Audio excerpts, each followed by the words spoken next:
Ito, yung pag-file ni VP Sara kanina ng kaso kay Madriaga. O, ito pakinggan ninyo. Inireklamo ni Vice President Sara Duterte ng perjury. Si Ramil Madriaga ang nagpapakilala o nagpakilalang dati niyang security aide at inutusan umanong maghatid ng pera sa ilang personalidad. Ang git ng bise, hindi nagtrabaho si Ito, atinan mo inutusan daw si Madriaga maghatid sa mga personalidad. Anong ebidensya meron si Madriaga? May picture ba siya? Picture, detalyadong ano. Katulad yung sa Marines. Yung sa mga Marines, dating Marines. May mga picture talaga sila. May mga maleta, binuksan, may mga pera sa loob. Sinasakay sa helicopter ni Saldico. Sa helicopter ni Saldico na sinasakyan din ni Ping Lacson at saka ni Tito Soto. May mga ganun sila. Ito ba si Madriaga o meron? Pero siya, pinakikinggan. Pero yung 18 Marines, hindi. Bakit? Sino ba tinuturo ng mga Marines? Yung mga congressman. So sino ngayon ang totoong mga traidor sa Pilipinas? Madriaga sa kanyang mga naging opisina. Nakatutok si Chino Gaston. Sa Taguig Prosecutor's Office, naghain ng reklamong perjury si Vice President Sara Duterte kaninang umaga laban kay Ramil Madriaga, ang nagpakilalang naging security aide daw ng bise. Ang sabi ni Vice President Duterte sa isang pahayag, kailangang panagutan ni Madriaga ang mga kasinungalingan at mga imbento niya na gusto raw manlin lang ng publiko. Certification from Actually, noon pa naman natin sinasabi kasi ito kay VP na wag kang pabayaan. Kasi pag pinapabayaan mo yung mga yan, mamimiha sa mga yan. Gawin mo yung mga taktika na ginagawa ni Trillanes na demanda kung kani-kanino. Gawin mo para abalahin mo rin sila. Inaabala ka nila tapos pinababayaan mo lang. So ito magandang This is a working development. Ibig sabihin si Inday Sara is ready na talaga siya na mahipagbakbakan sa mga buwakan ng ina nito. So Inday Sara is not gonna take this sitting down. So lahat ngayon ng mga nagkakalat na mga peking balita sa kanya, kakanain niya na ngayon. Tama lang naman yan, Madam Inday. Alam ko naman na sabi nga nila kapag ikaw ay nasa public office, hindi ka dapat balat sibuyas. Pero ginagawa naman nila sa amin. 'Di ba? Ginagawa nila sa amin, paulit-ulit nilang ginagawa sa amin kahit dismiss yung mga kaso, motion for motion reconsideration, mga ulol na 'yan. Ano yun mo lang. Sige, gawin mo na rin para abalahan kayo. Tama yung ginagawa mo na 'yan. It's a good sign na si Inday Sara palaban na siya. Dadalhin niya na lahat sa legal na paraan. Tama yan. Huwag ka na masyadong magsalita sa media. Kanain mo ng kanain para magtanda itong mga hayop na ito. from the ASPG, formerly the VPSPG. We have a certification from the Department of Education, and we also have a certification from the Davao City local government attesting that there has never been any Ramil Madriaga that was employed or otherwise connected with those offices. So, doon pa lang basag na yung storya ni Madriaga because in his affidavit, kung mapapansin nyo, he needs those connections with these offices for his allegations to be credible. For him to be in a position to say transport cash upon allegedly VP's instructions, kailangan niyang PSG siya, VPSPG siya, pero ang ebidensya malinaw, hindi totoo. Hawak daw nilang ebidensya laban kay Madriaga ang mga affidavit ng mga dating security officer ni Duterte na nagsabing di nila kilala si Madriaga at Ganda ni Inday, no? Mantakin mo, lahat ng congressman, binabanatan to si Inday, pero tinignan mo si Inday, putang ina, papangit sila ng papangit. Si Inday, paganda ng paganda. Ansaklap, bes. Ansaklap.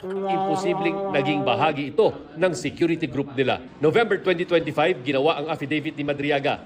Isinumite niya ito sa ombudsman at naging bahagi ng ebidensya laban kay Duterte sa impeachment complaint noong 2025. Sa dalawang impeachment complaint na idineklarang sufficient in substance ng House Committee on Justice ngayon, kasama rin ang affidavit ni Madriaga bilang ebidensya.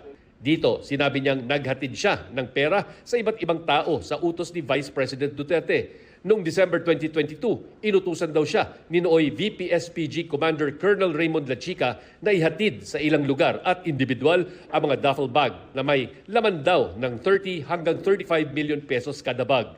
Kabilang dyan ang isang mayor sa Laguna at isang dating kaklase ng Vice Presidente. Inutusan din siyang mag-iwan ng kotse na may pera sa loob ng Ombudsman parking compound.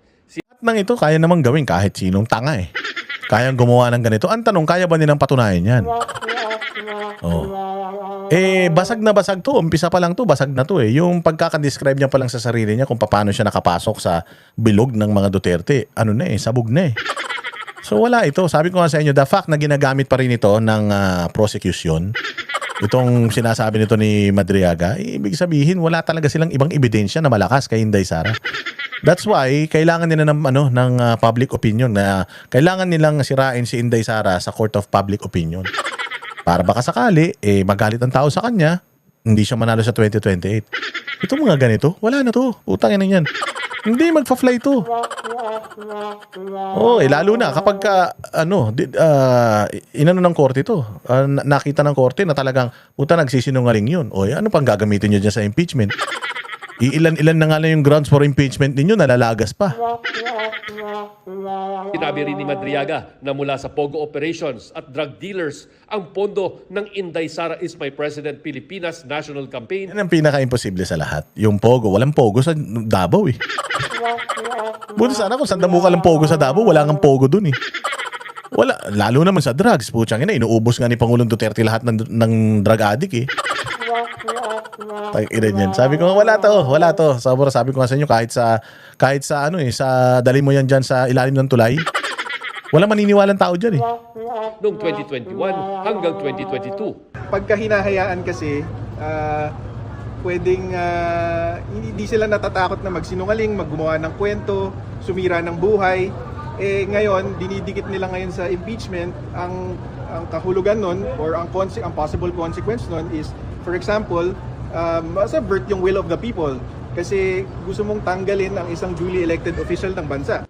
Ang tanong ng abogado ni Madriaga, wala kaming sinasabing nasa payroll siya ng OBP o ng DepEd or ng iba't ibang government agency. Sinasabi niya talaga naging trusted person siya ni former. Bakit siya? Ba't di na lang si trusted person din naman ako, si Banat Bay.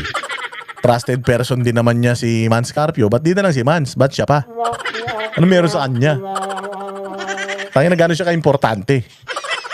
Ngayon kung nga lang narinig yung pukin ng ilang Madriaga niya, wala, yung pangalan nga niya hindi nga kilala ng mga Duterte supporter yan. Ulol na yan. Visit ang pucha. President Rodrigo Duterte, and later on, ipinasa sa anak kay VP Sara nga. So, wala kaming concern dyan sa mga certification na yan. Hindi naman tayo nakiklaim na talagang government employee na nasa plantilla si Mr. Madriaga. Sinasabi niya more on intelligence work. Yun lang. Hindi nyo mapapatunayan to kasi kwentong barbero to eh. Kwento ng kriminal to eh. Tanginan yan. Swindler yan eh. Sindikato yan eh. Maniniwala kayo. Anak ng tokwa talaga oh. Talking directly to the former president and to VP Sara. nakakulong na ng ilang taon sa BJMP sa Bikutan si Madriaga sa kasong kidnapping. Kidnapper. Kidnapper na barbero pa. Para sa GMA Ayop talaga naman oh. Oh, di ba? Kami ang boses ng masa, hindi natatakot. Katotohanan lang, di kami nalulunod. Walang bahid ng sismis, lahat ay totoo. Kahit sino ka pa, pag mali ka babanatan ka. Walang pinipili kulay, wala kaming kinikilingan. Basta para sa bayan, kami lalaban. Pagtama palakpakan, pag mali banatan. Di matitinag, di matatakot, para sa bayan tuloy ang sigaw. Sa harap ng kamera, walang halong takot. Mga baluktot, lahat kayo'y tutumba. Ang hustisya at totoo, yun lang ang mahalaga. Kahit sinong harang, di kami matitinag. Walang pinipiling kulay, wala kaming kinikita.